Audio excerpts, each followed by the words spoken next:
നിങ്ങളെ സംബന്ധിച്ചിടത്തോളം ഈ ഭൂമിയിലുള്ള ഇപ്പോൾ വരുന്ന മനുഷ്യന്മാരുടെ ഒരു പ്രശ്നം, എല്ലാവരും ഇങ്ങനെ രാജ്യം വിട്ട് പോയിക്കൊണ്ടിരിക്കുകയാണ്.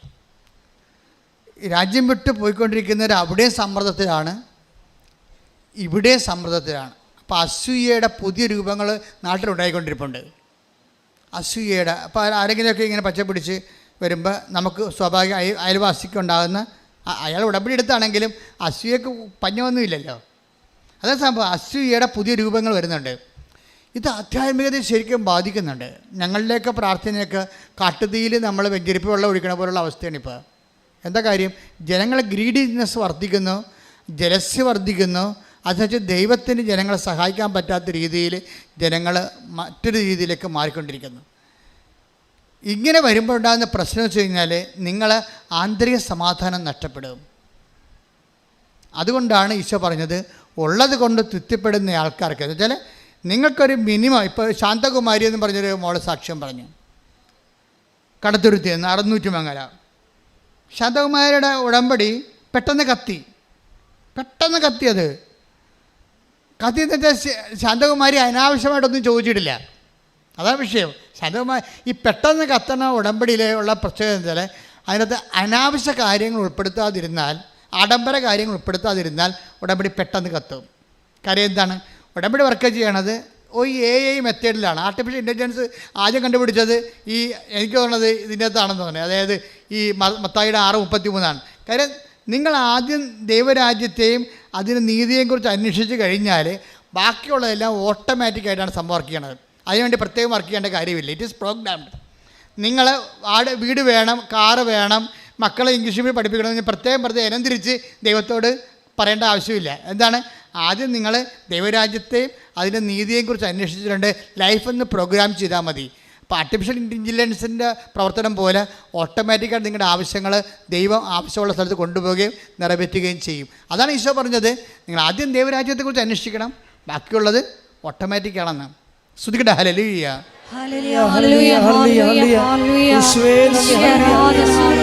ഇവിടെ ശാന്തകുമാരിയുടെ പ്രശ്നം എന്താണെന്നറിയാവോ? ശാന്തകുമാരിക്ക് പല പ്രശ്നങ്ങളാണ്. ഈ ക്ലേശങ്ങൾ കൊണ്ട് കുറേ ക്ലേശങ്ങളാണ്. ഒന്ന്, ഇവർ കടത്തുരുത്തി 600 മംഗലം ഉൾനാട്ടിലുള്ള ആളാണ്. അവരുടെ സ്ഥലത്ത് വെള്ളമില്ല. അതാണ് ഒരു പ്രശ്നം.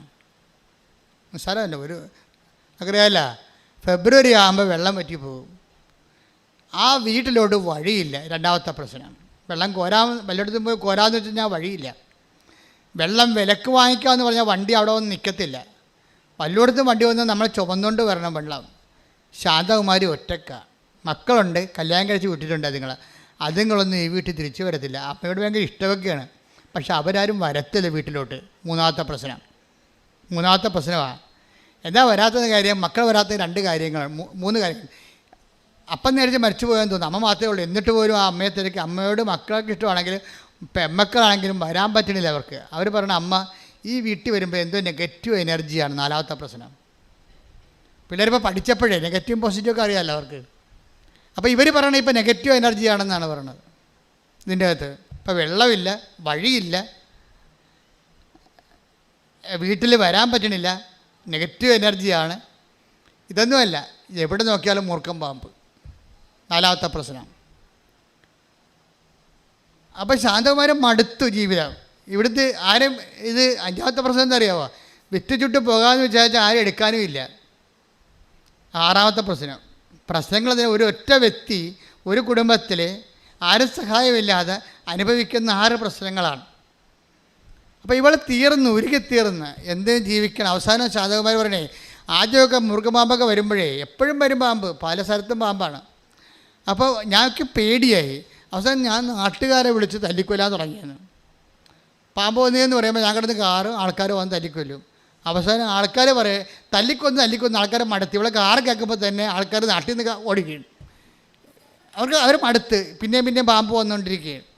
അപ്പോൾ അവർ പറയണം ഞാൻ തന്നെ അവസാനം ധൈര്യം അവലംബിച്ച് എനിക്ക് ജീവിക്കണ്ടേ, ഞാൻ തന്നെ തല്ലിക്കൊല്ലാൻ തുടങ്ങിയെന്നു.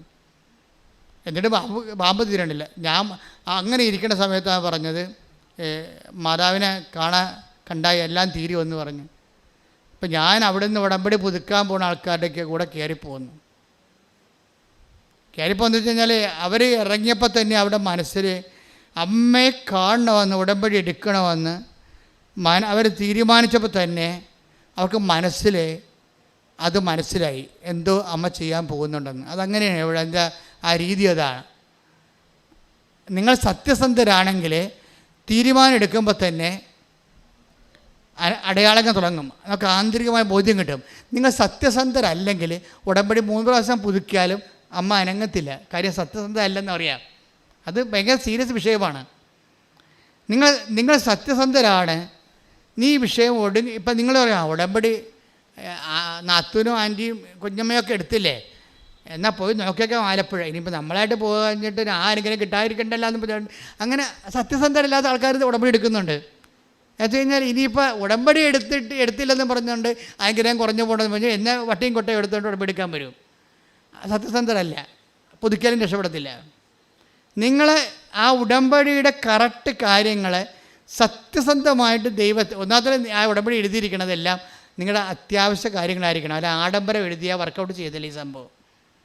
ആഡംബരം എഴുതിപ്പോയാൽ ഇത് ആൾ കളിക്കാൻ വേണ്ടിയാണെന്നും അഹങ്കാരത്തിൻ്റെ വിത്താണ് ഈ വന്നിരിക്കണമെന്നും ഇത് ദൈവത്തിന് പ്രയോജനപ്പെടത്തില്ലെന്നും അവർക്ക് അഭ്യാസം കാണിക്കാൻ വേണ്ടിയുള്ള അഭ്യാസ വിശ്വാസിയാണെന്ന് ദൈവത്തിന് അറിയാവുന്ന കാരണം ദൈവം അടുക്കത്തില്ല. ദൈവം സത്യത്തിൻ്റെ ദൈവമായത് കാരണം അടുക്കത്തില്ല. ആദ്യം തന്നെ നിങ്ങൾ ചെയ്യേണ്ടത് നിയോഗങ്ങൾ എഴുതുമ്പോൾ അതിൻ്റെ അത്യാവശ്യവും ആവശ്യവും ഓക്കെയാണ്. ആഡംബരങ്ങളുണ്ടോ എന്ന് നോക്കണം, അത് നോക്കണം. ആഡംബരം ഉണ്ടെങ്കിൽ എഴുതാതിരിക്കണേ എപ്പോഴും നല്ലത്. ആഡംബരങ്ങളുടെ കാര്യങ്ങൾ എഴുതാതിരിക്കണം നല്ലത്. ശതകുമാരി എന്ന് പറയുമ്പോൾ മനസ്സിൽ ചെന്നിട്ട് ആദ്യം പറഞ്ഞാൽ എന്താ അറിയാമോ, ഈ ആദ്യം അമ്മയോട് പറയണം എൻ്റെ കിണറ്റിൽ വെള്ളം വേണം, ജീവിക്കണ്ടേ, കുടിക്കണ്ടേ, മനുഷ്യൻ ജീവിക്കണ്ടേ, അതാണ്. അപ്പോൾ അത്യാവശ്യമല്ലേ അത്. പിന്നെ അമ്മയോട് പറയണേ പാമ്പിനെ ഒന്ന് ഓടിച്ചു തരണം, ഇവിടെ എനിക്ക് ഒറ്റക്കാണെങ്കിൽ ജീവിക്കണ്ടേ. പിന്നെ ഒരു വഴി, ഇങ്ങനെ കുറച്ച് കാര്യങ്ങളാണ് ഇവർ പറയണത്, വലിയ അത്യാവശ്യ കാര്യങ്ങളാണ്. അപ്പോൾ അവർ ഇറങ്ങിയപ്പോൾ തന്നെ അമ്മ അപ്പം തന്നെ ഫയലിൽ ഒപ്പിട്ട സംഭവം അവർക്ക് ബോധമുണ്ടായി. അവർക്ക് ഇതിനെക്കുറിച്ച് നല്ല ആത്മവിശ്വാസം ഉണ്ടായി. അവരെന്താണെന്ന് വെച്ചാൽ അവർ വണ്ടിയിൽ നിന്ന് ഇറങ്ങിയപ്പോൾ തന്നെ ചെരുപ്പ് വണ്ടിയെ തന്നെ ഇട്ട്. അപ്പോൾ ശാന്തകുമാരി അത് വേറെ ആളാണ് ശരിക്കും പറഞ്ഞത്. വെച്ചാൽ അവർ വണ്ടിയെ തന്നെ ചെരുപ്പ് വെച്ചു. എന്താ, ഞാൻ പോണത് എവിടെയാണെന്ന് അവർക്ക് നല്ല ബോധമുണ്ട്. അവർക്ക് ഞാൻ ഏത് സംഗീതത്തിലേക്കാണ്, ഏത് സാങ്ച്വറിയിലേക്കാണ് പോകുന്നതെന്നുള്ളത് അവർക്ക് ബോധമുണ്ട്. ചെരുപ്പ് വണ്ടിയെ വെച്ചപ്പോൾ തന്നെ ഡ്രൈവറിന് പെശകാണെന്ന് മനസ്സിലായി. ഡ്രൈവർ അവിടെ നിന്നും പറഞ്ഞ് ഉടമ്പടി പുതുക്കുന്നുള്ള വണ്ടിയാണിത്, ഇന്ന് പുതുക്ക് മാത്രമേ നമ്മൾ ചെയ്യത്തുള്ളൂ, നിങ്ങൾ പുതുക്കിട്ട് പെട്ടെന്ന് പോരുക, ഉടമ്പടി എടുക്കാൻ പറ്റത്തില്ലെന്ന് പറഞ്ഞു. ആ ശാന്തകുമാരി ചെരുപ്പ് വെച്ചുകൊണ്ട് ഡ്രൈവർ കണ്ട് മനസ്സിലാക്കിയിട്ട് ഇന്ന് ഇവിടുന്ന് പോരാൻ പറ്റുകയില്ല, എങ്ങനെ 5 മണിക്കൂർ കഴിയുമല്ലോ, അന്ന് പുതുക്കുകയാണെങ്കിൽ 2 മണിക്കൂർ കൊണ്ട് പോരാൻ പറ്റുമോ, പുതുക്കുന്നവരുടെ വണ്ടിയായിരുന്നു അത്. അതിന്മേലാണ് ഈ ഉടമ്പടി എടുക്കുന്ന ആൾ കയറിയിരിക്കുന്നത്. ചെരുപ്പകത്ത് വെച്ചപ്പോൾ തന്നെ ശാന്തകുമാരി കിടന്ന് തന്നെ മനസ്സിലായി. അപ്പോൾ ഡ്രൈവർ സ്വരത്തിൽ പറഞ്ഞു ഇന്ന് എടുക്കൽ നടക്കത്തില്ല, പുതുക്കൽ നടക്കത്തുള്ളൂ. അപ്പോൾ ശാന്തകുമാരി പോയി ചെരുപ്പ് തിരിച്ചെടുത്തുകൊണ്ട് പോകുന്നു. എന്താ കാര്യം, നിങ്ങൾ പോയിക്കോ, ഞാൻ അമ്മയുടെ അടുത്ത് ഉടമ്പടി ചെയ്യാൻ വന്നതാണ്, ഒറ്റക്കാണെങ്കിലും ഞാൻ ചെയ്തിട്ട് വന്നോളാം എന്ന് പറഞ്ഞു. അപ്പം അതിൻ്റെ നിലപാട് മാറിയില്ലേ, ഒന്നായില്ലേ. ഒറ്റക്കാണെച്ചാൽ അവർക്ക് അറിയത്തില്ല വഴിയൊന്നും. 700 രൂപയാണ് അവിടെ നിന്ന് ഇവിടം വരെ ഡ്രൈവർ വാങ്ങിക്കുന്നത്. ആ പൈസ പോയാലും തിരിച്ച് രാത്രിയായാലും ഉടമ്പടി എടുത്തിട്ട് പോകാം എന്ന് പറഞ്ഞു. അപ്പം തന്നെ സത്യത്തിൻ്റെ ഒരു കണിക അവിടെ ഉണ്ട്. ചില ആൾക്കാർ ആദ്യമേ തന്നെ വന്ന് ഓഫീസിൽ ചോദിക്കും എത്ര സമയമാകും. അപ്പോൾ ഓഫീസിൽ പറയും 4 മണിക്കൂർ ആകത്തുള്ളൂ, 5 മണിക്കൂർ ആകുമെന്ന് പറയും. കാര്യം ചോദിക്കുന്നവരോട് 1 മണിക്കൂർ കൂട്ടിയേ പറയത്തുള്ളൂ. എന്താ കാര്യം, ഈ പണ്ടാര ഇവിടുന്ന് പോയി കിട്ടണം, അതുകൊണ്ടാണ്. വേറെ പ്രശ്നമൊന്നുമില്ല. സമയം ചോദിക്കുമ്പോൾ തന്നെ മനസ്സിലാക്കും ഉടമ്പടി എടുക്കാൻ വന്നതല്ല, പുള്ളി വേറെ എന്തോ അഭ്യാസത്തിന് വന്ന വഴിക്ക് ഇതിനകത്ത് കയറി നോക്കിയതാണെന്ന്. അപ്പം 4 മണിക്കൂർ ആകത്തുള്ളെങ്കിലും ഓഫീസിൽ നിന്ന് പറയും 5 മണിക്കൂർ ആകുമെന്ന് പറയും. വണ്ടി വിട്ടേക്കാൻ അതിൻ്റെ അർത്ഥം, അളിയൻ വണ്ടി വിട്ടേക്കാൻ എൻ്റെ അർത്ഥം, വേറെ സംഭവമൊന്നുമില്ല, വണ്ടി വിട്ടേ പോയിക്കൊള്ളാം, ഇവിടെ നിൽക്കേണ്ട ആവശ്യമില്ല. ഇത് സത്യസന്ധമായിട്ട് ദൈവത്തെ അന്വേഷിക്കുന്നവർ, അതിനുവേണ്ടി അർപ്പണ മനോഭാവത്തോടുകൂടി ദൈവത്തെ കണ്ടെത്താൻ വേണ്ടി ശ്രമിക്കുന്നവർക്ക് വേണ്ടിയുള്ള ഇടമാണ്, കാഴ്ചക്കാർക്കും സന്ദർശകർക്കും വേണ്ടിയുള്ള സ്ഥലമല്ല എന്നുള്ളതാണ്. ശ്രദ്ധിക്കട്ടെ, ഹല്ലേലൂയ. ശാന്തകുമാരിയുടെ നിലപാട് സത്യസന്ധമായത് കാരണം അമ്മ ഒരു കാര്യം ചെയ്തു. ആ വിഷയം ഏറ്റെടുത്തിട്ട് ശാന്തകുമാരി പറഞ്ഞു, ഇവിടെ ഒത്തിരി ക്യൂ ഒക്കെ കാണുന്നുണ്ട്, ഒത്തിരി കൗണ്ടർ കാണുന്നുണ്ട്, എവിടെ പോയിട്ട് എന്താണ് ആദ്യം ചെയ്യേണ്ടത് എനിക്കൊരു പിടിയില്ല. പക്ഷേ എന്നെ കൃത്യമായിട്ട് നയിച്ചുകൊണ്ട് പോയി പുതുക്കി കഴിഞ്ഞപ്പോൾ അവരെന്നെ വിളിച്ചു, ഞങ്ങൾ വണ്ടി വിട്ട് പോകണമെന്ന്. അപ്പോൾ ഞാൻ അമ്മയടുത്ത് തിരികെത്തിക്കണ സമയമായിരുന്നു. ഞാൻ പറഞ്ഞു ഇത്തിരി സമയം പാടി. അപ്പോൾ തന്നെ ഇത്ര പെട്ടെന്ന് അതെല്ലാം കഴിഞ്ഞ് കൃത്യമാക്കി ദൈവം സഹകരിക്കുന്ന രീതി കണ്ട. സത്യസന്ധരോട് ദൈവം കൃത്യമായിട്ട് സഹകരിക്കും. നിങ്ങൾക്കൊരു ഐഡിയയും വേണമെന്നില്ല. ഐഡിയ എല്ലാം അമ്മ തരും. നിങ്ങളെ കൊണ്ടു നടക്കുന്നത് അമ്മയായിരിക്കും. കൊണ്ടു നടന്ന് ഇവിടെ കൊണ്ടുവന്ന് ഇതെല്ലാം ചെയ്യിച്ച് പെട്ടെന്ന് വണ്ടി കയറി അവർ പോയി. ഒരുമിച്ചാണ് പോയത്. അതെന്ന് വെച്ചാൽ നിങ്ങൾ അത് തന്നെ അപ്പം തന്നെ അവൾക്ക് മനസ്സിലായി അമ്മ ഈ വിഷയം ടേക്കപ്പ് ചെയ്തിട്ടുണ്ടെന്ന്. ഉടമ്പടി എടുത്ത് 3 ചെന്ന് പ്രത്യക്ഷീണ പ്രാർത്ഥന ചൊല്ലി 3-ാം ദിവസമായപ്പോൾ ശാന്തകുമാരി മകളുടെ കുഞ്ഞിനെ എടുത്ത് പുറത്ത് നിൽക്കുകയാണ്. പുറത്ത് നിൽക്കുമ്പോൾ ഒരു വെള്ളി വെളിച്ചം മുമ്പിലൂടെ കടന്നു പോകും.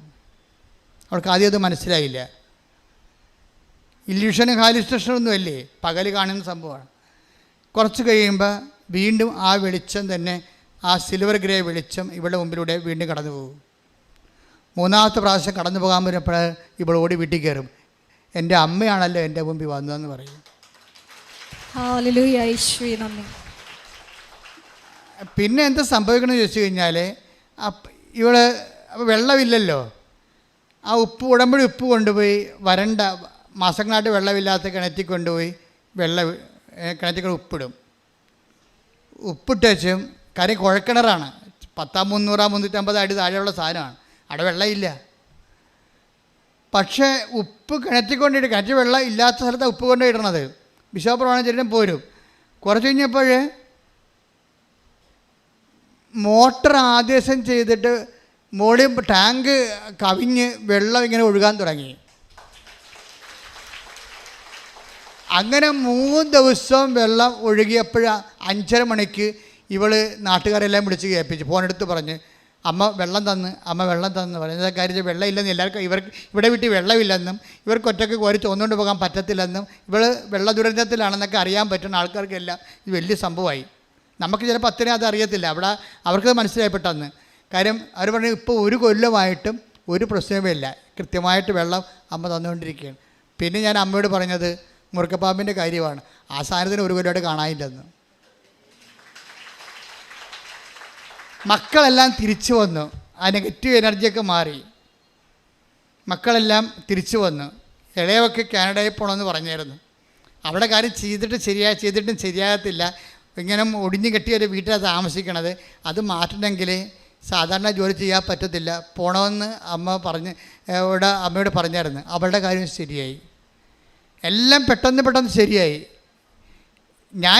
ഞാൻ ഈ സാക്ഷ്യം കേട്ടപ്പോൾ എൻ്റെ മനസ്സിലായി ഉണ്ടായത് എന്താ വെച്ചാൽ, അതായത് ശാന്തകുമാരി പറയുന്ന ഒരു സംഭവമുണ്ട്. ഈശ്വരന്മാരിലുള്ള വിശ്വാസം പോയായിരുന്നു എനിക്ക്. കാര്യം എൻ്റെ ജീവിതത്തിൽ ഇങ്ങനെയല്ലേ സംഭവിക്കണത്. ഇപ്പം ക്ലേശങ്ങൾക്ക് ഇങ്ങനെ ഒരു പ്രശ്നമുണ്ട്. ക്ലേശങ്ങൾ ചില സമയം അത് നിങ്ങൾ ശ്രദ്ധിക്കണം നല്ലതായിരിക്കും. അവർ പറഞ്ഞ സാക്ഷ്യങ്ങളിൽ നിങ്ങൾ കൈയടിച്ചു, പക്ഷേ എനിക്ക് ഏറ്റവും കൂടുതൽ എന്നെ ടച്ച് ചെയ്തത് എൻ്റെ ഈശ്വരവിശ്വാസം പോയായിരുന്നു എന്നുള്ളതാണ്. ആദ്യമേ പറഞ്ഞവർ എനിക്ക് ഈശ്വരവിശ്വാസം ഇല്ല എന്ന് വെച്ച് കഴിഞ്ഞാൽ ഞാൻ പ്രാർത്ഥിച്ചതൊന്നും ഞാൻ അത്രയും ക്ലേശത്തിലാണ്, അതുകൊണ്ടാണ് എനിക്ക് ഈശ്വരവിശ്വാസം പോയെന്ന് പറയണത്. ഈ ഈശ്വരവിശ്വാസം പോയി കഴിഞ്ഞാൽ പിന്നെ പെട്ടെന്ന് എന്തുകൊണ്ടാണ് ഉടമ്പടി എടുക്കുമ്പോൾ പെട്ടെന്ന് ദൈവാനുഭവത്തിലേക്ക് ആൾക്കാർ വരണത് എന്തുകൊണ്ടാണ്?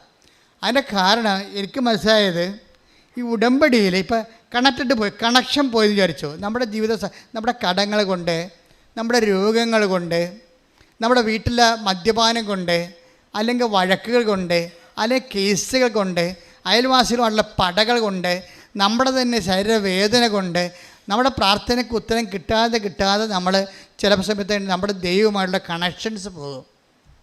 ഈശ്വര വിശ്വാസമല്ല ശരിക്കും പറഞ്ഞാൽ പോണത് കണക്ഷൻസാണ് പോണത്. ദൈവമായിട്ടുള്ള കണക്ഷൻസ് പോകും. ഇങ്ങനെ കണക്ഷൻസ് പോയി കഴിഞ്ഞാൽ അത് ആർക്കും പോകാം, വിശ്വസിച്ചുകൊണ്ടിരിക്കുന്നവർക്കും പോകാം, ഒരിക്കലും വിശ്വാസം ഇല്ലാതിരുന്നവർക്കും പോകാം, ഏത് മതക്കാർക്കും പോകാം. കണക്ഷൻസ് പോകും. ഒന്നിലും പ്രാർത്ഥിക്കാൻ തോന്നുന്നില്ല.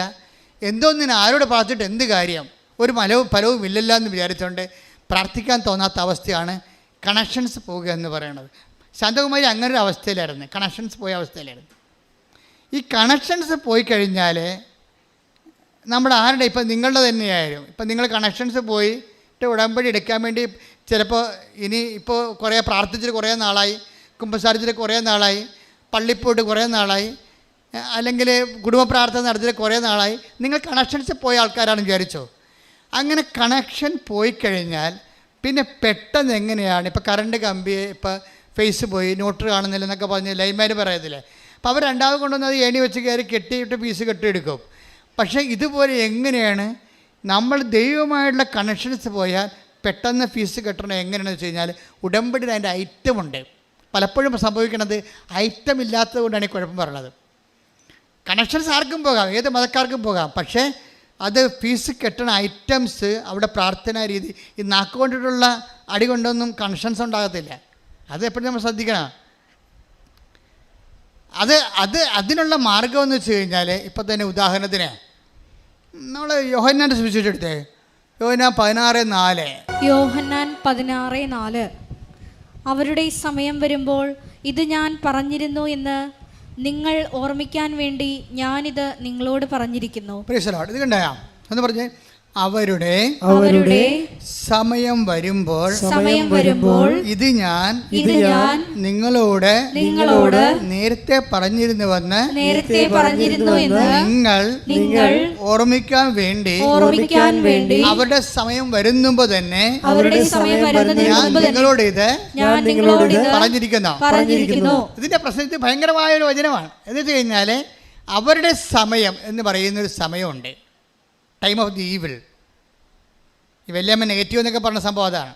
Time of the evil. എവിടെ തൊട്ടാലും കിണറ്റിൽ നോക്കിയാൽ വെള്ളമില്ല, ബാധ തുറന്ന മുറുക്കം പാമ്പ്, മക്കളൊക്കെ ഇങ്ങോട്ട് വരാൻ പറ്റണില്ല, ഇങ്ങനെ എല്ലാം അവരുടെ സമയം.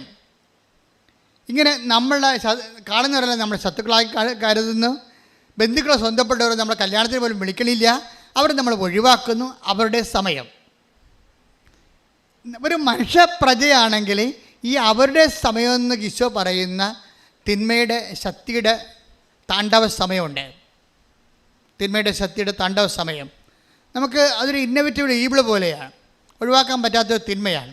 ഇത് വന്നു കഴിയുമ്പോഴാണ് ഇവനാണ് ലൈൻ കട്ട് ചെയ്ത് കളയണത്.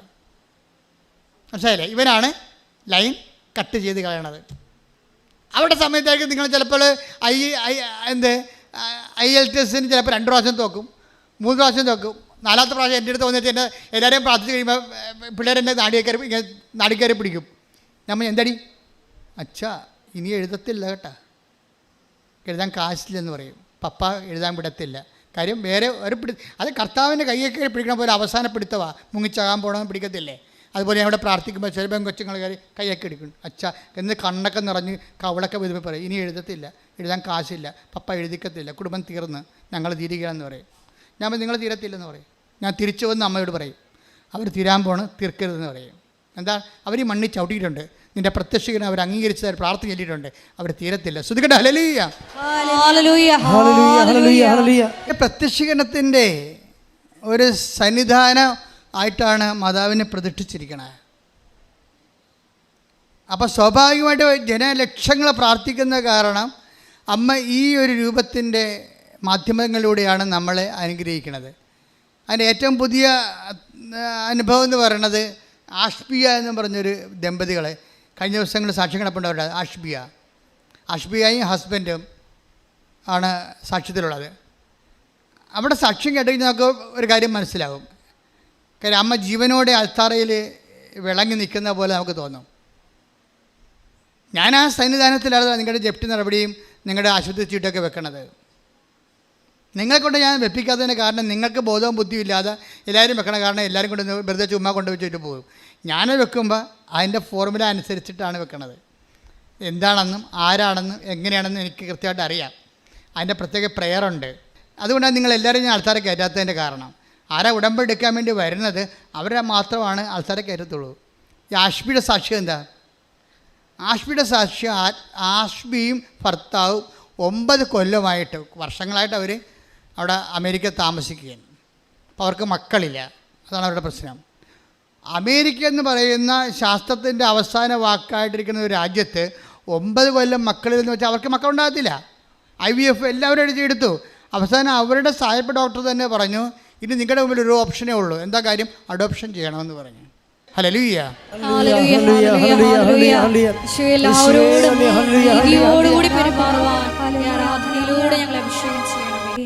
എൻ്റെ പ്രിയപ്പെട്ടവരെ, നമ്മൾ എങ്ങോട്ടാണ് ചിന്തിച്ചുകൊണ്ട് പോകണമെന്ന് നോക്കി കഴിഞ്ഞാൽ, ഇപ്പോൾ ഇവരുടെ വിഷയം കണ്ടല്ലേ, അവരുടെ തീരുമാനം എടുത്തു ഞങ്ങൾ അഡോപ്ഷൻ തയ്യാറല്ലെന്ന്. അപ്പോൾ അവരോട് അമേരിക്ക വെച്ച് പറഞ്ഞു, നിങ്ങൾ നാട്ടിൽ വരുന്ന കാലത്ത് കൃപാസന മാതാവിനെ കണ്ടാൽ ഈ വിഷയത്തിൽ ശാസ്ത്രം എന്ത് പറഞ്ഞാലും, കാര്യം അവരുടെ ബോഡിയിൽ, ആ ലേഡിയുടെ ബോഡിയിൽ എന്തോ ഒരു ആൻറ്റി കണ്ടൻ്റ് ഉണ്ട്. അത് കാരണമാണ് അവർക്ക് ഈ ജന്മത്ത് കുഞ്ഞുങ്ങളുണ്ടാകത്തില്ല. അതാണ് സയൻസിൻ്റെ ഒരു നിഗമനം എന്ന് പറയണത്. സയൻസിൻ്റെ മുകളിലാണ് വിശ്വാസം എന്ന് പറയണത്. കാര്യം സയൻസ് കൈകാര്യം ചെയ്യേണ്ടത് മനുഷ്യൻ്റെ ബുദ്ധിയും വിശ്വാസം കൈകാര്യം ചെയ്യണത് ദൈവത്തിൻ്റെ ശക്തിയുമാണ്. കൈയടിച്ച് ശ്രദ്ധിക്കട്ടെ. ഹല്ലേലൂയ.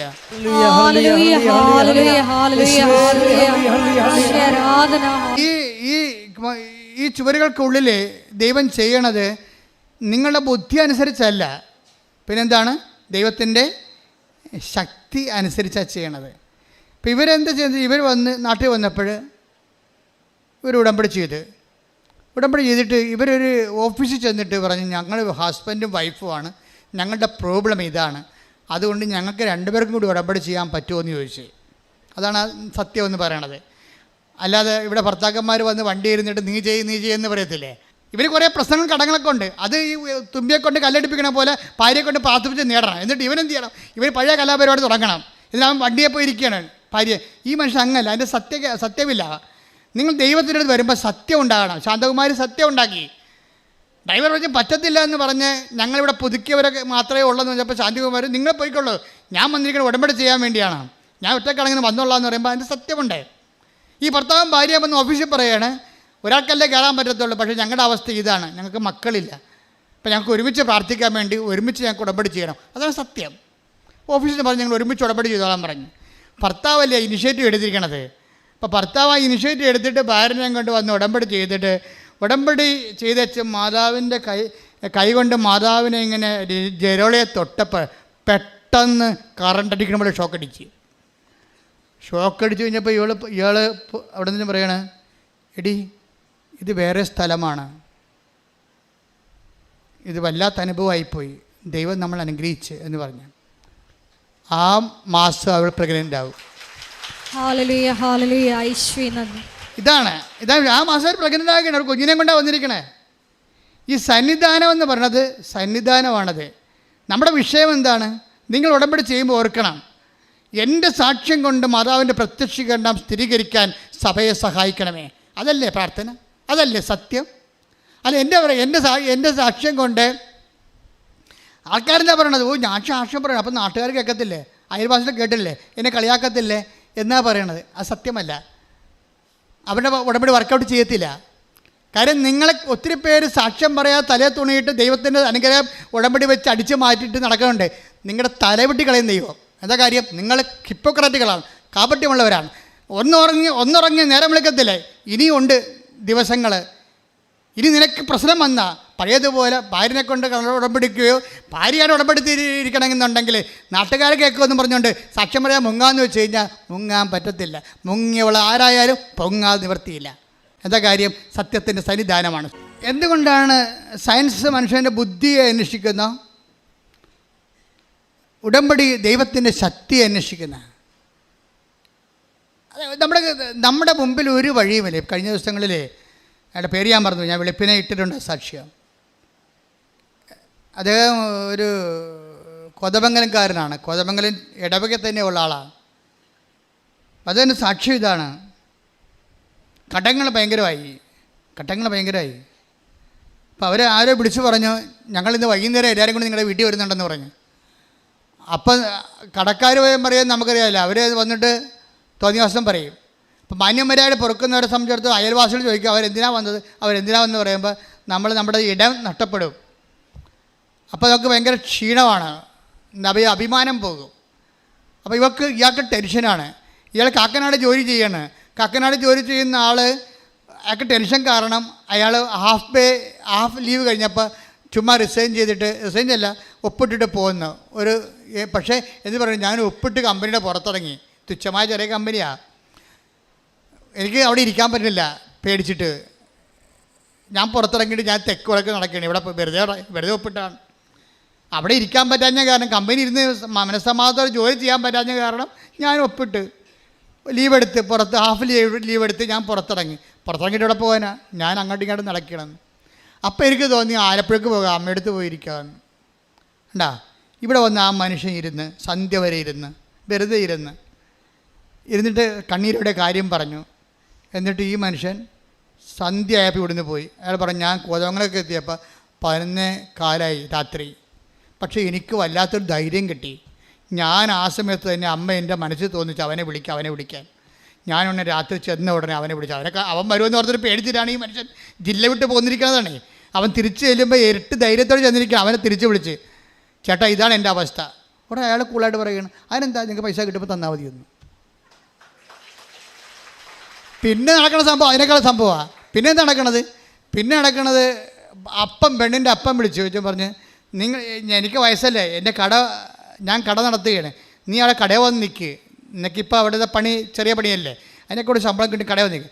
ആ കടയിൽ പോയി നിന്ന് കട കുറച്ച് കഴിഞ്ഞപ്പോൾ ഒരു 2 മാസം കടയിൽ നിന്ന് കഴിഞ്ഞപ്പോൾ അപ്പം ചോദിക്കണേ നമുക്കൊരു സ്ഥലത്ത് പോകാമെന്ന് പറഞ്ഞു. ഒരു സ്ഥലത്ത് പോയപ്പോഴെന്താണ് ഒരു വീട് സ്ഥലവും അപ്പം വിലക്കെടുത്ത് അവൻ്റെ പേരിൽ കൊടുത്തത്. എത്ര പെട്ടെന്നാണ് ഫയൽ ഒപ്പിട്ട് മാറാമെന്നറിയാമോ? അത്രയും സ്പീഡായി സംഭവം. ഒരു മനുഷ്യൻ പേടിച്ച് ജീവിതത്തിൽ നിന്ന് ഓടിയവൻ തിരിച്ചാവശ്യത്തോടെ കണ്ണുനീരോടെയാണ് അവർ വിതക്കാൻ പോയത്. ഈ കണ്ണീരെന്ന് പറയുമ്പോൾ അതിന് തന്നെ ഒരു ബലമാണ്. ശരിക്കും കണ്ണീര് ഉടമ്പടിയൊക്കെ ആയിട്ട് ഭയങ്കര ബന്ധമാണ്. കണ്ണീരിൽ നിന്നാണ് ഈ ഉടമ്പടി ഉണ്ടാകണത്. ശരിക്കും സങ്കീർത്തനം 119, 154 സ്തുതിക്കട്ടെ, ഹല്ലേലൂയ.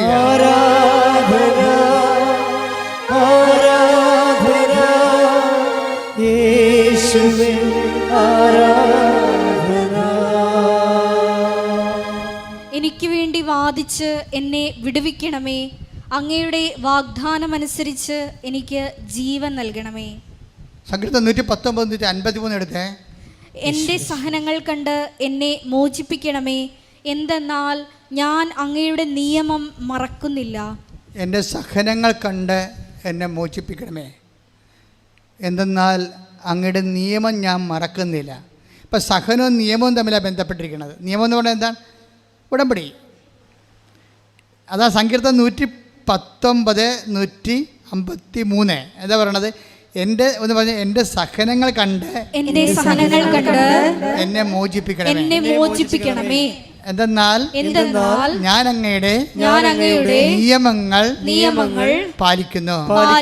അപ്പൊ നിയമം എന്ന് പറയുന്നത് വാഗ്ദാനം, അതുപോലെ വാഗ്ദാനം, നിയോഗം, അതുപോലെ തന്നെ നിയമം എന്ന് പറയുന്നത് നമ്മൾ നിറവേറ്റാനുള്ള ജീവിതം. അപ്പോൾ ഈ നിയമവും അത് പറയുന്ന കവനൻറ്റും ഉടമ്പടിയും നമ്മുടെ സഹനവും തമ്മിലാണ് കണക്ട് ചെയ്തിരിക്കുന്ന ദൈവം. നിങ്ങൾക്ക് സഹനമുണ്ടോ, ഓൾറെഡി നിങ്ങൾ ഉടമ്പടിയിൽ നിങ്ങൾക്ക് ഉടമ്പടി എടുക്കേണ്ട സാഹചര്യമാണ് ഉള്ളത്. കണ്ണീരിന് നമുക്ക് ചെയ്യാനുള്ള മറുപടി എന്താണ്? കവനൻ്റാണ്. അപ്പോൾ അതുകൊണ്ടാണ് സങ്കീർത്തനം പറയണത്. ഒന്ന് വായിച്ച് 53, 54 വായിച്ച്. എൻ്റെ സഹനങ്ങൾ കണ്ട് എന്നെ മോചിപ്പിക്കണമേ, എന്തെന്നാൽ ഞാൻ അങ്ങയുടെ നിയമം മറക്കുന്നില്ല. എനിക്ക് വേണ്ടി വാദിച്ച് എന്നെ വിടുവിക്കണമേ, അങ്ങയുടെ വാഗ്ദാനമനുസരിച്ച് എനിക്ക് ജീവൻ നൽകണമേ. അപ്പോൾ നമ്മൾക്ക് വേണ്ടി വാദിക്കാൻ, നമ്മളെ സപ്പോർട്ട് ചെയ്യാൻ ദൈവത്തിന് ഉള്ള ഒരു അവസരമായിട്ടാണ് നമ്മുടെ കണ്ണീര് കാലം വരണത്. കാര്യം എന്താണ്? ദൈവത്തിൻ്റെ മകനാണ് നമ്മളല്ലേ, ദൈവത്തിൻ്റെ മകളാണ്. അപ്പോൾ ദൈവത്തിന് നമ്മുടെ ജീവിതത്തിൽ ഭയങ്കരമായ ഉത്തരവാദിത്വമുണ്ട്. അതുകൊണ്ട് നമ്മളിങ്ങനെ സഹിച്ച് കണ്ണീരിട്ട് ജീവിക്കുന്നത് ദൈവഹിതമല്ല. അപ്പോൾ നിൻ്റെ കണ്ണ് നിറഞ്ഞാൽ ഉടനെ കർത്താവിൻ്റെ അകത്ത് ഇടപെടും, നിനക്ക് വേണ്ടി വാദിക്കും. അതാണ് ജോബ് പറയണത്. ജോബ് എടുത്തേ 16, 20, 21. സ്നേഹിതന്മാർ എന്നെ പരിഹസിക്കുന്നു, എന്റെ കണ്ണുകൾ ദൈവസന്നിധിയിൽ കണ്ണീരൊഴുക്കുന്നു. ഒരുവൻ അയൽക്കാരന്റെ മുൻപിൽ വാദിക്കുന്നത് പോലെ അത് എനിക്ക് വേണ്ടി ദൈവത്തിന്റെ മുൻപിൽ ന്യായവാദം നടത്തട്ടെ. കണ്ണീര് മതി നമുക്ക് വേണ്ടി ദൈവത്തിൻ്റെ സന്നിധിയിൽ ന്യായവാദം നടത്താൻ. അതാണ് അപ്പോൾ ആ മനുഷ്യൻ, ആ കോതമംഗലത്തെ മനുഷ്യൻ സംഭവിച്ചത് അതാണ്. അയാളുടെ അവസ്ഥ സത്യസന്ധമായിരുന്നു. അയാളുടെ അഭ്യാസം കാണിക്കാനും ആഡംബരം കാണിക്കാനും അല്ല, ഒന്ന് പിഴച്ചു പോകാൻ വേണ്ടി ഈ ഭൂമിയിൽ. അതിനുവേണ്ടി വേറെ ഒരിടത്തും പോയില്ല. അയാളെ സൃഷ്ടിച്ച ദൈവത്തിൻ്റെ മുമ്പിൽ അയാൾ വന്ന് കണ്ണീരിടുകയാണ്. കണ്ണീര്, സത്യത്തിൻ്റെ കണ്ണീര് അയാൾക്ക് വേണ്ടി വാദിക്കുകയാണ്. ദൈവം ആ വിഷയം ഏറ്റെടുക്കുകയാണ് ചെയ്യുന്നത്. ഇതെന്ന് വെച്ചാൽ നമ്മുടെ സഹനം എന്ന് പറയുമ്പോൾ തന്നെ അതൊരു മെരിറ്റാണ്. നമ്മുടെ സഹനമില്ലേ, നിങ്ങളുടെ എന്ത് സഹനമായിട്ടോ, ഓരോരുത്തർക്കും ഓരോ സഹനമാണല്ലോ.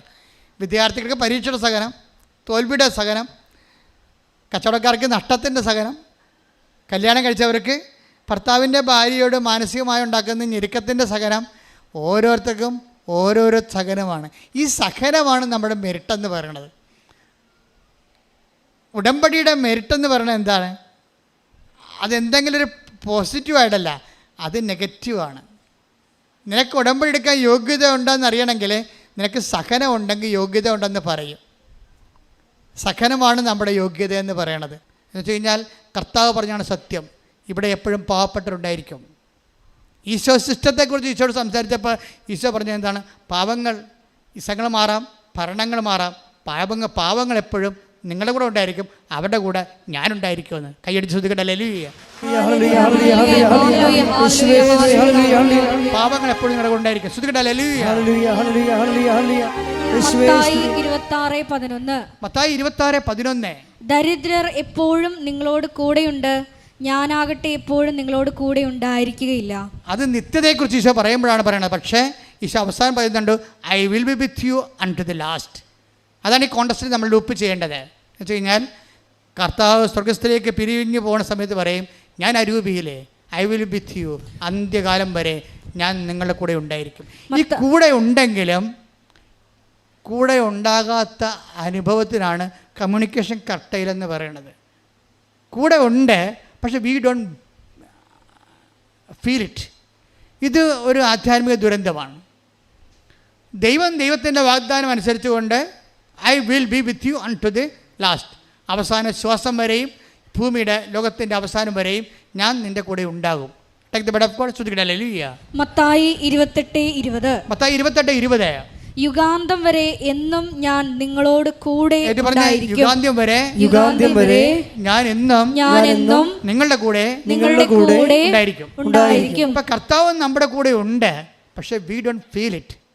നോക്കിയേ, ഇപ്പോൾ സൂര്യനുണ്ട്, സൂര്യന് ചൂടുണ്ട്, പക്ഷേ നമ്മളത് ഫീൽ ചെയ്യുന്നില്ല. എന്താ കാര്യം? മോളിൽ റൂഫുള്ളത് കൊണ്ട് അല്ലേ? ഇതുപോലെ ദൈവം നമ്മുടെ കൂടെ ഉണ്ടാകും, പക്ഷേ കമ്മ്യൂണിക്കേഷൻ കട്ടയില്ല, നമുക്കത് ഫീൽ ചെയ്യുന്നില്ല. സങ്കടത്തിന് അങ്ങനെ ഒരു കുഴപ്പമുണ്ട്. സങ്കടകാലത്തിന് അതാണ് ആ സമയം എന്ന് പറയണത്. ഈശോ 16:4 പറഞ്ഞില്ലേ, ആ സമയം വരുമ്പോൾ ഇത് ഞാൻ നിങ്ങളോട് നേരത്തെ പറഞ്ഞിരുന്നുവെന്ന്. ആ സമയം വരുമ്പോൾ ഇത് ഞാൻ പറഞ്ഞിരുന്നു എന്ന് നിങ്ങൾ ഓർമ്മിക്കാൻ വേണ്ടി ഞാൻ ഇത് നിങ്ങളോട് പറഞ്ഞിരിക്കുന്നു. എപ്പോഴും ബിവെയർ ഓഫ് ദാറ്റ് ടൈം. ഒരു സമയം എപ്പോഴായാലും നമ്മുടെ മുമ്പിൽ വരും, പ്രത്യക്ഷപ്പെടും. ദുഃഖത്തിൻ്റെ, ദൈവത്തെ പോലും ഫീൽ ചെയ്യാത്ത, പ്രാർത്ഥിച്ചിട്ടും കേൾക്കാത്ത ഒരു ടൈം. ആ ടൈം വരുമ്പോൾ പിന്നെ എന്താ നമ്മുടെ മുമ്പിലുള്ള ഓപ്ഷൻ? എന്താ ചെയ്യാൻ പറ്റണത്?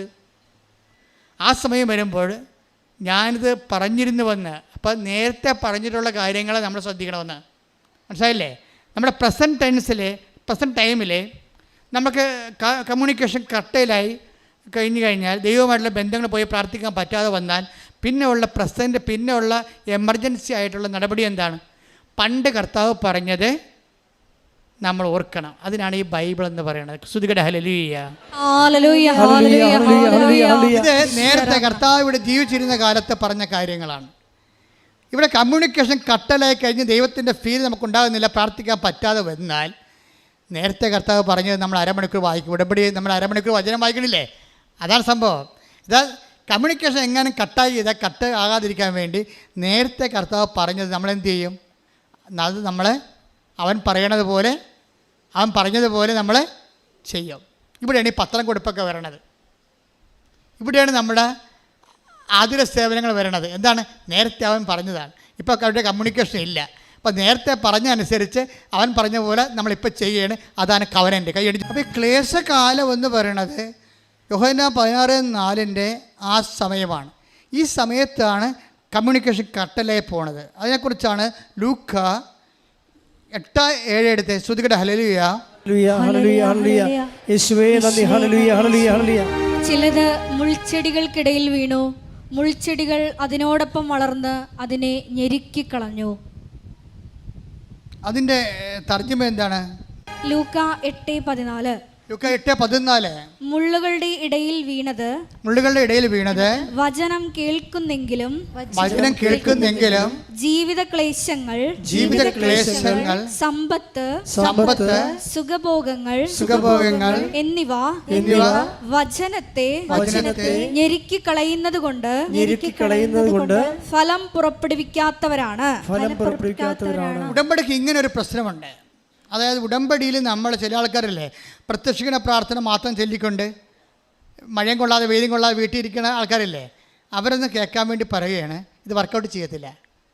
എന്താ കാര്യം എന്ന് വെച്ച് കഴിഞ്ഞാൽ, ഈ ക്ലേശകാലത്തിലാണ് നമ്മൾ ഉടമ്പടി ചെയ്യണത്. ക്ലേശകാലത്താണ് നമ്മൾ ഉടമ്പടി ചെയ്യണത്. ഈ ക്ലേശകാലത്ത് ഓൾറെഡി കമ്മ്യൂണിക്കേഷൻ കട്ടായി കിടക്കുകയാണ്. ഈ കമ്മ്യൂണിക്കേഷൻ കട്ടായി കഴിഞ്ഞാൽ പിന്നെ എന്താ മാർഗമുള്ളത്? നേരത്തെ പറഞ്ഞ വചനം അനുസരിച്ച് നമ്മൾ ആക്ടിവേറ്റ് ചെയ്യണം, വർക്കൗട്ട് ചെയ്യണം. പ്രാർത്ഥിച്ചാൽ മാത്രം പോരാ, പ്രവർത്തിക്കേണ്ടി വരും. അതുകൊണ്ടാണ് ഈ ക്ലേശത്തിൻ്റെ കണ്ട 8:14 വായിച്ച്, ലൂക്ക 8:14 വായിച്ച്.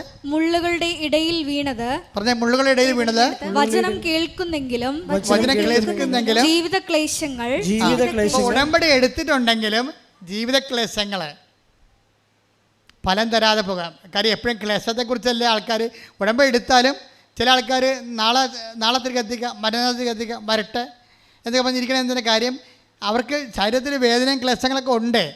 ചില ബുദ്ധിയുള്ളൊരു ആത്മീയ ബുദ്ധി എന്ന് പറയും, സ്പിരിച്വൽ ഇൻ്റലക്റ്റായിട്ടുള്ള ആൾക്കാരുണ്ട്. അവർ പറയും, ഇപ്പോൾ ചില പറയും, അച്ഛാ എനിക്ക് രാവിലെ ബാത്റൂമിൽ നോക്കിയപ്പോൾ ഭയങ്കര ബ്ലഡാണ്, എനിക്ക് ബ്ലീഡിങ്ങാണ്. അപ്പം ഞാൻ വിചാരിച്ച്, എനിക്ക് പനിയും കയറുന്നുണ്ട്, ഞാൻ വിചാരിച്ചു ഇന്ന് റെസ്റ്റ് എടുക്കാം, ഈ അവസ്ഥയിൽ എങ്ങനെ പള്ളിയിൽ പോവും. പിന്നെ ഞാൻ വിചാരിച്ചു ഈ അവസ്ഥയിൽ ആർക്കും ബുദ്ധിമുട്ടില്ലാത്ത രീതിയിൽ എൻ്റെ കർത്താവിനെ ഞാൻ പുറത്ത് നിന്നാലും കണ്ടിട്ട് പോരും.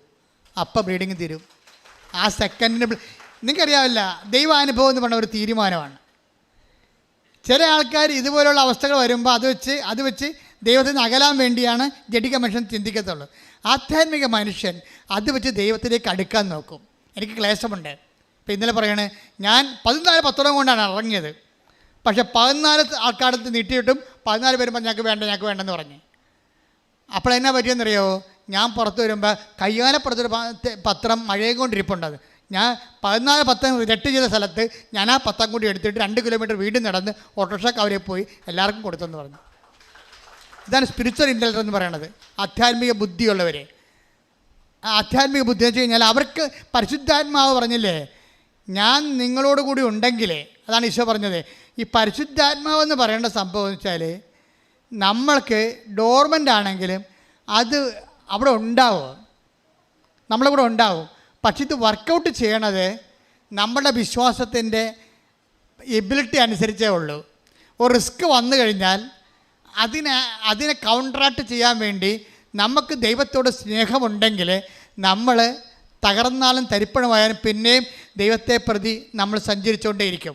അങ്ങനെയുള്ളപ്പോൾ ദൈവം സത്യമായത് കാരണം അത് പെട്ടെന്ന് സമയബന്ധിതമായിട്ട് ആ വിഷയത്തിന് ഇടപാടുണ്ടാകും. നിങ്ങൾക്കറിയാമല്ലോ, എല്ലാം പേയ്മെൻറ്റ് സീറ്റുകളാണ്. സ്വർഗം പോലും പേയ്മെൻറ്റ് സീറ്റാണ്. സ്വർഗം നമുക്ക് പേയ്മെൻറ്റ് കൊടുക്കാൻ പറ്റാത്തത് കൊണ്ടാണ് കർത്താവിന് പേയ്മെൻറ്റ് കൊടുക്കേണ്ടി വന്ന സാഹചര്യം. ആ ചില്ലറ പേയ്മെൻ്റ് ഒന്നുമല്ല കൊടുത്തിരിക്കുന്നത്. അതുകൊണ്ട് തന്നെ സ്വർഗം നല്ല വിലയുള്ളതാണ്. നമ്മളെ വിശ്വാസികളുടെയും രക്തസാക്ഷികളുടെയും ജീവിത വിശുദ്ധിക്ക് വേണ്ടി ജീവൻ പണയപ്പെട്ട ധർമ്മരക്തസാക്ഷികളുടെയും ചരിത്രം പരിശോധിച്ചാൽ നമുക്ക് മനസ്സിലാകും ബൈബിളിൻ്റെ സ്വർഗം എന്തുമാത്രം വിലയുള്ളതാണ്.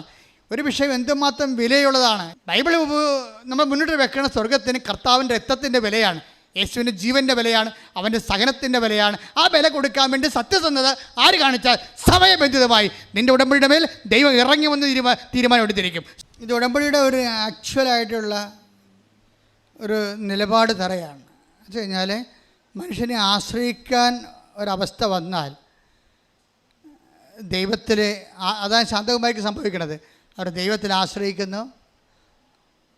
അവരുടെ ആശ്രയം സത്യമായത് കൊണ്ടാണ് സിൽവഗിരയിൽ ആ പ്രകാശം ആളുടെ മുമ്പിലൂടെ 4 പ്രാവശ്യം കടന്നു പോകുന്നത്.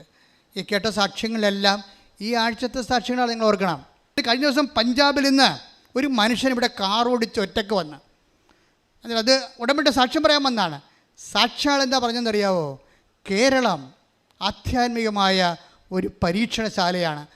ഈ കാലത്ത് ലോകത്തിൻ്റെ ആധ്യാത്മികതയെ ഇവിടുന്നാണ് ദൈവം നിയന്ത്രിച്ചുകൊണ്ടിരിക്കണമെന്ന്. സ്തുതിക്കട്ടെ. ഹല്ലേലൂയ, ഹല്ലേലൂയ, ഹല്ലേലൂയ.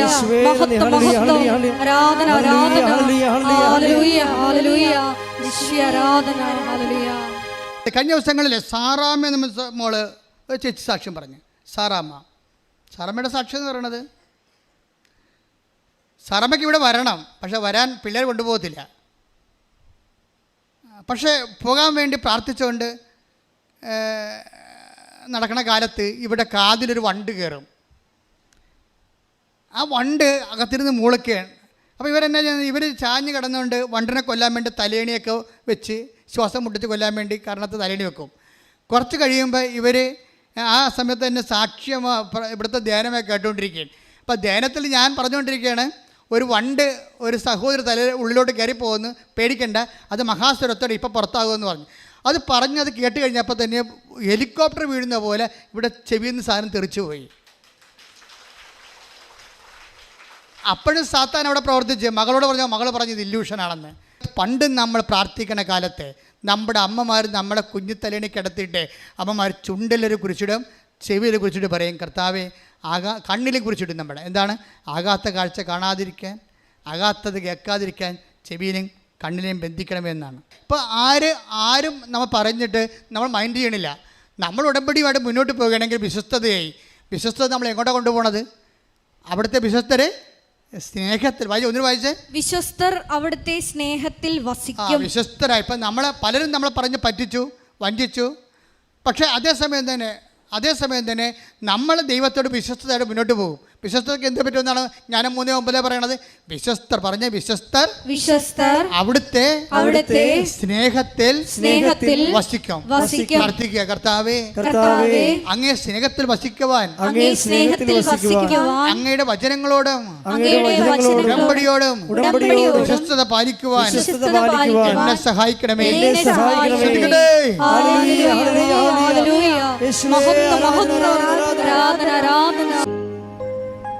എൻ്റെ പ്രിയപ്പെട്ടവരെ, രോഗസൗഖ്യ പ്രാർത്ഥനയിലേക്ക് നമ്മൾ പ്രവേശിക്കുകയാണ്. നിങ്ങളുടെ ആസ്തി നിങ്ങളുടെ ഭക്തിയോടെ, വിശ്വാസത്തോടെ, ദൈവസ്നേഹത്തോടെ ഈ ആരാധന പങ്കെടുത്തത് തന്നെയാണ്. കർത്താവ് ഈ സമയമെല്ലാം വചനങ്ങളിലൂടെ നമുക്ക് ബോധ്യം തന്നുകൊണ്ടിരിക്കുകയായിരുന്നു. നിങ്ങളെ വചനങ്ങളെല്ലാം വീണ്ടും കേൾക്കണം.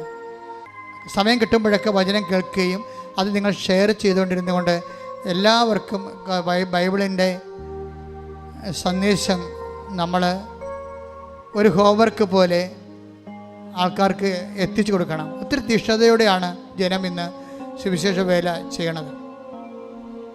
മറ്റാരെക്കൊണ്ടും ചെയ്യിക്കരുത്, സ്വന്തമായിട്ട് ചെയ്യാനുള്ള തീഷ്ണത വേണം. ചെയ്താലും മടുപ്പ് തോന്നാത്ത അത്രയും കർത്താവിന് വേണ്ടി വേല ചെയ്തുകൊണ്ടിരിക്കണം. കാര്യം എപ്പോഴാലും രാത്രി വരും. വേല ചെയ്യാൻ പാടില്ലാത്ത രാത്രി കാലത്തെക്കുറിച്ച് ഈശോ പറഞ്ഞിട്ടുണ്ട്. ഇപ്പം നിനക്ക് ആരോഗ്യമുണ്ടോ, ചെയ്യാനുള്ള അവസരമുണ്ടോ, ചെയ്യാനുള്ള മനസ്സുണ്ട്, നിങ്ങൾ കർത്താവിൻ്റെ വേല ചെയ്തുകൊണ്ടേയിരിക്കണം. അതിന് കർത്താവിനോട് റെമ്യൂണറേഷൻ ചോദിക്കരുത്. അത് നിത്യതയ്ക്ക് വേണ്ടിയുള്ള നമ്മുടെ സ്വരുക്കൂട്ടലാണ്. നിൻ്റെ കാര്യങ്ങളുടെ മേലെ ദൈവ തീരുമാനം എപ്പോഴും ഉണ്ടായിക്കൊണ്ടിരിക്കും. നീ ആഗ്രഹിക്കുന്നതിനേക്കാളും കർത്താവിന് നിന്നെ സഹായിക്കാൻ സന്മനസ്സും സ്നേഹവും നിന്നോടുണ്ട്. ആ സ്നേഹത്തെ നീ തിരിച്ചറിയണത് ഉടമ്പടി സത്യസന്ധമായി നീ നിറവേറ്റുന്ന നിമിഷങ്ങളിലാണ്. പ്രാർത്ഥിക്കുക, കർത്താവേ ഉടമ്പടി അങ്ങയോടുള്ള സ്നേഹത്താൽ സത്യസന്ധമായി നിറവേറ്റുവാൻ ഉടമ്പടിയുടെ പ്രേക്ഷിത പ്രവർത്തനങ്ങളെ, അതുപോലെ തന്നെ ഉപയോഗി പ്രവർത്തനങ്ങളെ ദൈവസ്നേഹത്തോടെ നിറവേറ്റുവാൻ എന്നെ ശക്തീകരിക്കണം. ഉടമ്പടിയുടെ ഉള്ളവരെ ജീവിത ക്ലേശങ്ങളിലെ നിലനിൽക്കുന്നവരെ മനസ്സിടിഞ്ഞു പോകുന്ന സാഹചര്യങ്ങളുള്ളവരെ സാഹചര്യങ്ങളുള്ളവരെ അമ്മേ പരിശുദ്ധ അമ്മേ, അമ്മേ പരിശുദ്ധ അമ്മേ, ദേവമാതാവേ, ദൈവമാതാവേ, ഇപ്പോഴ് പ്രാർത്ഥനയുടെ ശക്തിയാൽ അങ്ങ് നവീകരിക്കണമേ, വിശ്വാസം നവീകരിക്കണമേ, ശക്തിപ്പെടുത്തണമേ. ദൈവസ്നേഹത്താൽ ആത്മവിശ്വാസവും ആത്മശക്തിയും തടയിക്കൊണ്ട് സുവിശേഷത്തിന്റെ പോരാട്ടം നടത്തുവാൻ അവരെ അനുഗ്രഹിക്കണമേ. പ്രിയമുള്ളവരെ, നമ്മളെ രോഗസൗഖ്യ പ്രാർത്ഥനയ്ക്ക് പ്രവേശിക്കുകയാണ്. സത്യത്തിൻ്റെ സന്നിധാനത്തിലെ വിശ്വാസത്തെ സത്യമായി ആചരിച്ചും അനുഷ്ഠിച്ചും കൊണ്ട് സത്യത്തിൻ്റെ കൈകളോടുകൂടിയും അധരങ്ങളോടുകൂടിയാണ് നമ്മൾ ഉടമ്പടിക്കാലം കഴിഞ്ഞു പോകുന്നത്. അച്ഛൻ പ്രാർത്ഥിക്കുമ്പോൾ സത്യമായി നിങ്ങളുടെ മേൽ കർത്താവിൻ്റെ കൃപയെ ആവശ്യിക്കുകയും നിങ്ങൾ ഈ ദിവസങ്ങളിൽ ഈ ധ്യാനം എപ്പോഴെല്ലാം ആരെല്ലാം എവിടെയെല്ലാം കേൾക്കുന്നുവോ അവരെയെല്ലാം കർത്താവ് അനുഗ്രഹിക്കുകയും അനുഗ്രഹിച്ചതിൻ്റെ അടയാളങ്ങൾ നിങ്ങൾക്ക് മണിക്കൂറുകൾക്കുള്ളിൽ നിങ്ങൾക്ക് ദൃശ്യമായി തീരുകയും ചെയ്യാൻ പരിശുദ്ധ ദേവമാതാവിനോട് സ്തുതിക്കട്ടെ. ഹല്ലേലൂയ, ഹല്ലേലൂയ, ഹല്ലേലൂയ, ഹല്ലേലൂയ, ഹല്ലേലൂയ. ഈശോ ആരാധന. ഈശോ വിവിധ സമയങ്ങളിൽ ഈ മരിയനോട് ദേവമാതാവിനോടൊപ്പം ഈശോയുടെ നാമത്തെ സ്തുതിക്കട്ടെ. ഹല്ലേലൂയ, ഹല്ലേലൂയ, ഹല്ലേലൂയ. ഈശോ ആരാധന. മഹത്വം, മഹത്വം. ആരാധന, ആരാധന. ഹല്ലേലൂയ, ഹല്ലേലൂയ, ഹല്ലേലൂയ.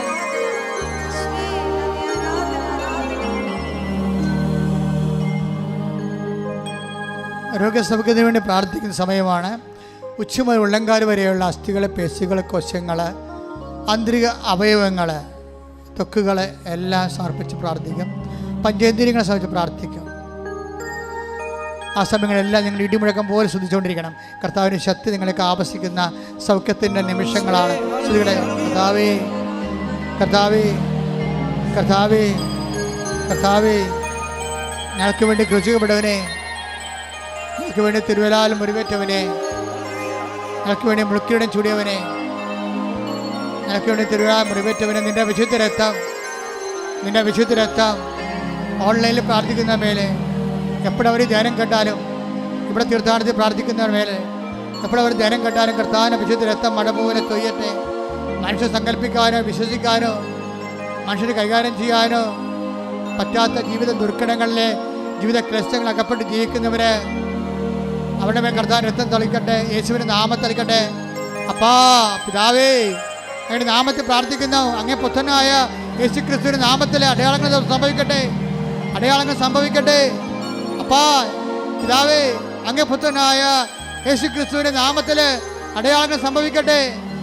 മാർഗരോഗങ്ങൾ, തീരാവേദികൾ, മസ്തിഷ്ക രോഗങ്ങൾ, മനസ്സിൻ്റെ രോഗങ്ങൾ, മസിൻ്റെ രോഗങ്ങൾ, പേശി രോഗങ്ങൾ, ആന്തരിക അവയവങ്ങളുടെ രോഗങ്ങൾ, അസ്ഥി രോഗങ്ങൾ, ഞരമ്പിൻ്റെ രോഗങ്ങൾ, യേശുവിൻ്റെ നാമത്തിൽ, യേശുവിൻ്റെ നാമത്തിൽ ആന്തരിക അവയവങ്ങൾ ഉണ്ടാകുന്ന രോഗങ്ങൾ, യേശുവിൻ്റെ നാമത്തിൽ, യേശുവിൻ്റെ നാമത്തിൽ പിസ്തുര രോഗങ്ങൾ, പിസിയോടി രോഗങ്ങൾ, അർശ രോഗങ്ങൾ, കരളിൻ്റെ രോഗങ്ങൾ, ഗർഭാശയത്തിൻ്റെ രോഗങ്ങൾ, കുളലിൻ്റെ രോഗങ്ങൾ, കുടലിലെ പുണ്ണുകൾ, ഹൃദയത്തിൻ്റെ രോഗങ്ങൾ, തൈറോയ്ഡ് രോഗങ്ങൾ, ടോൺസിൽ രോഗങ്ങൾ, സ്പോണ്ടിലോസിസ് രോഗങ്ങൾ യേശു ക്രിസ്തുവിന്റെ ഉന്നതമായ നാമത്തിൽ മാറിപ്പോകട്ടെ. നമ്മളിപ്പോൾ പ്രാർത്ഥിക്കാൻ പോകുന്ന വിഷയങ്ങൾ ഭൗതികമായ മേഖലകളാണ്. ഇപ്പോഴും റിസൾട്ട് റീവാലുവേഷൻ കൊടുത്തിട്ട് വേദനയോടെ റിസൾട്ട് പരിശോധിച്ചുകൊണ്ടിരിക്കുന്നവരുണ്ട്, കാത്തിരിക്കുന്നവരുണ്ട്. അവർക്ക് വേണ്ടി പ്രാർത്ഥിക്കുന്ന സമയമാണ്. പരീക്ഷയ്ക്ക് വേണ്ടി ഒരുക്കിക്കൊണ്ടിരിക്കുന്നവരുണ്ട്. ഇവിടുന്ന് പരീക്ഷയ്ക്ക് വേണ്ടി ആശീർവാദം വാങ്ങിച്ചു പോയിരിക്കുന്നവരുണ്ട്. അവരെ മാതാവിൻ്റെ മധ്യശീശയ്ക്ക് സമർപ്പിക്കുന്ന സമയമാണ്. മെയ് മാസം മുഴുവൻ ഉടമ്പടി എടുത്തിട്ട് കഴിഞ്ഞ 3 മാസമായിട്ട് ഉടമ്പടി എടുത്തവരുണ്ട്. ഉടമ്പടി പുതുക്കി പുതുക്കി നിലനിൽക്കുന്നവരുണ്ട്. അവരെല്ലാം ഇപ്പോഴേ അൾത്താരയിൽ ഓർക്കുന്ന ഈ മാസം പ്രധാനപ്പെട്ട നിർണായകമായ ദിവസങ്ങളുള്ളവരുണ്ട്. ഈ ആഴ്ചയിൽ നിർണായകമായ ദിവസങ്ങളുള്ളവരുണ്ട്. ജപ്തി നടപടിക്ക് വന്നവർ, ഓപ്പറേഷൻ നിശ്ചയിച്ചവർ, ഡിയാൻസിയുടെ റിപ്പോർട്ട് വരാൻ കാത്തിരിക്കുന്നവർ, പ്രസവമുള്ളവർ, പ്രസവത്തിന് ഓപ്പറേഷൻ ഉള്ളവർ, കുഞ്ഞിനെ അബോർട്ട് ചെയ്ത് കളയാൻ പറഞ്ഞിരിക്കുന്നതിൻ്റെ പേര് ധർമ്മസങ്കടം അനുഭവിക്കുന്ന അമ്മമാർ, എല്ലാവരും സമർപ്പിക്കുന്ന സമയമാണ്. കൃപാസന അമ്മ ദേവമാതാവ് സമയ ഘടികാരം ചാർത്തി നെഞ്ചിൽ ചാർത്തി ദുരന്തമുണ്ടാകാൻ വേണ്ടി പ്രാർത്ഥിക്കണമെന്ന് മനുഷ്യരാശിയുടെ ആവശ്യപ്പെട്ട വിശുദ്ധമായ അൾത്താറയിൽ നിന്നുകൊണ്ട് പ്രാർത്ഥിച്ചുകൊണ്ടിരിക്കുകയാണ്. ഇപ്പോഴും ദൈവത്തിൻ്റെ അടയാളങ്ങൾ എപ്പോഴും കണ്ണീരിടുന്ന മക്കള്, കണ്ണീര് ഉടമ്പടിയുടെ അവകാശമാണെങ്കിൽ, കണ്ണീര് ഉടമ്പടിയുടെ ആധാരമാണെങ്കിൽ, കണ്ണീര് ഉടമ്പടിയുടെ യോഗ്യതയാണെങ്കിൽ, ഇപ്പോഴ് ദൈവമായ ഉടമ്പടി, അമ്മയുടെ മധ്യ ഉടമ്പടി എടുത്തവരുടെ ജീവിതത്തിലേക്ക് ദൈവത്തിൻ്റെ കരുണ, ദൈവത്തിൻ്റെ ശക്തി അവരുടെ യോഗ്യതയാലല്ല, ദൈവത്തിൻ്റെ കരുണയുടെ യോഗ്യതയാൽ കടന്നു ചെല്ലട്ടെ എന്ന് പ്രാർത്ഥിക്കുന്നു.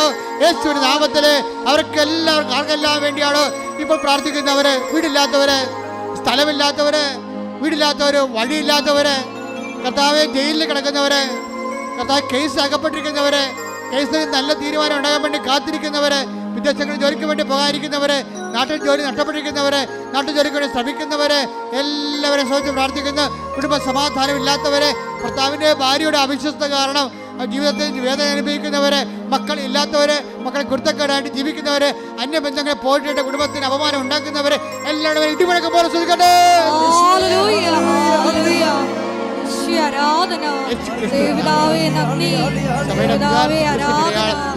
നാമം ഈ ആരാധനയിലൂടെ വീണ്ടും വീണ്ടും മഹത്വപ്പെടുത്തണമേ. ഹല്ലേലൂയ, ഹല്ലേലൂയ, ആരാധന, ഹല്ലേലൂയ, മഹത്വം,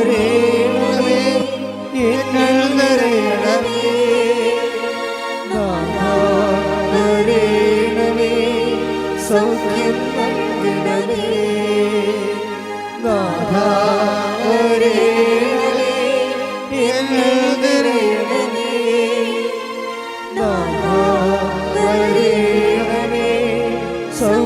നൽകണമേ, പരിശുദ്ധ പരമ ദിവ്യകാരുണ്യത്തിന് ആരാധനയും സ്തുതിയും പുകഴ്ചയും, പരിശുദ്ധ പരമ ദിവ്യകാരുണ്യത്തിന് ആരാധനയും സ്തുതിയും പുകഴ്ചയും ഉണ്ടായിരിക്കട്ടെ. ഇനി പരിശുദ്ധമ്മ മധ്യസ്ഥം വഹിക്കാൻ പോകുന്ന വിഷയങ്ങളെ, സാമ്പത്തിക കടങ്ങള്, ജോലിയില്ലാത്തവര്, വീട്ടുമൃഗങ്ങളെ വളർത്തിക്കൊണ്ട് വരുമാനമാകാതെ കഞ്ഞിവെച്ച് പോകുന്നവര്, അവർക്കുണ്ടായിട്ടുള്ള നഷ്ടങ്ങള്, വ്യാപാര വ്യവസായ ശാലകൾ നടത്തി അത് പൊട്ടിപ്പോയവര്, അല്ലെങ്കിൽ കടങ്ങളായി പോയവര്, സ്ഥലം വിൽക്കാൻ പോണവര്,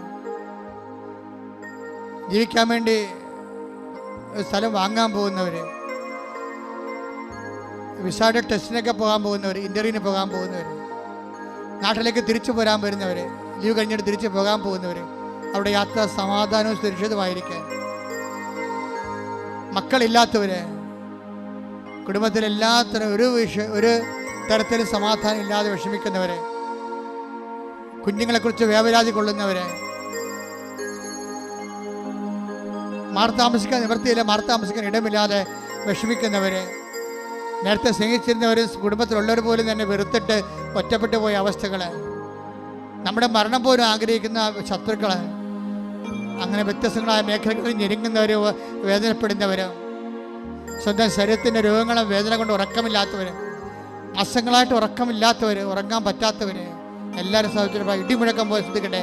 അവിടെ കർത്താവിൻ്റെ വിശുദ്ധമായ രക്തം പതിക്കട്ടെ, അവിടെ കർത്താവിൻ്റെ വിശുദ്ധം പതിക്കട്ടെ, അല്ലെ കർത്താവിന് വിശുദ്ധം രക്തം പതിക്കട്ടെ. യേശു ക്രിസ്തുവിന്റെ ഉന്നതമായ നാമത്തിലെ മാരക രോഗങ്ങൾ മാറിപ്പോകട്ടെ, തീരാവേദനകൾ തീർന്നു പോകട്ടെ, യേശു നാമത്തിൽ ശ്രദ്ധിക്കട്ടെ.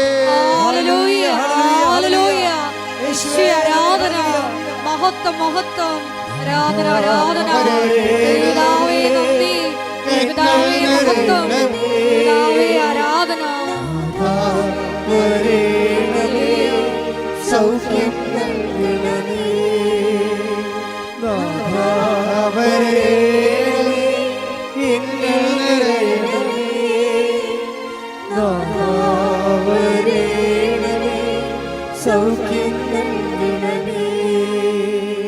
അർശസ് പോലെ മാംസപിണ്ഡങ്ങൾ താഴേക്ക് ഇറങ്ങുന്നവരുണ്ട്, അവരെ കർത്താവ് സ്പർശിച്ച് സൗഖ്യത്തേക്ക് നയിച്ചുകൊണ്ടിരിക്കുന്നു.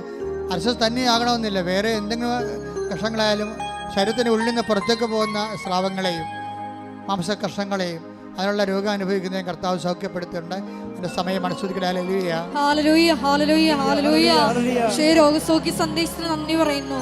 ഹല്ലേലൂയ, ഹല്ലേലൂയ, മഹത്വം, മഹത്വം, ആരാധന, ആരാധന, ഹല്ലേലൂയ, യേശുവേ നന്ദി.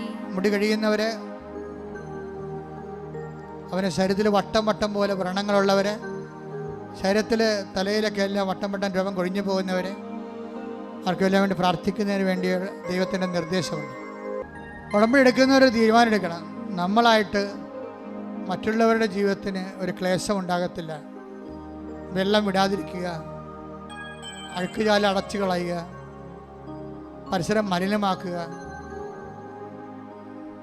അതൊക്കെ ഒരു ദൈവപൈതന് ചേരാത്തതാണ്. മുട്ടിൻ്റെ താഴേക്കുള്ള അസ്ഥിഭാഗങ്ങൾ സൂക്ഷിച്ചിരിക്കുന്നവരെ കർത്താവ് സുഖപ്പെടുത്തുന്നുണ്ട്.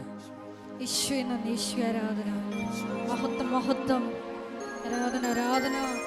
ശിരസ് നമിച്ച് നമുക്ക് ദിവ്യകാരുണ്യനാഥന്റെ ആശീർവാദം സ്വീകരിക്കാം.